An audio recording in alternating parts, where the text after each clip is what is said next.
Oh, Nakatanggap ako ng tawag na bayaran ng utang. Convenient siya gamitin. Kailangan ko lang i-click ang link para mabayaran ng utang.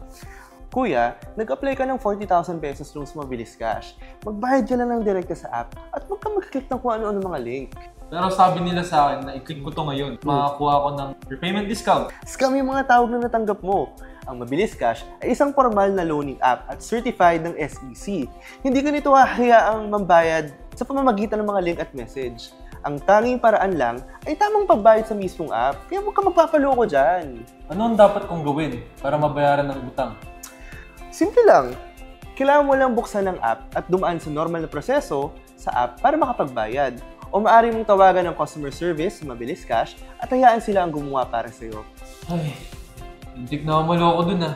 Mahalaga talaga na maging ligtas tayo sa pagbabayad. Sa Mabilis Cash, pinapahalagahan nila ang iyong seguridad. Mangyaring palaging magbayad sa pamamagitan ng mga official channel at iwasan ang pag-click ng mga hindi kilalang link para makasiguradong ligtas ang iyong mga pondo. Mabilis Cash.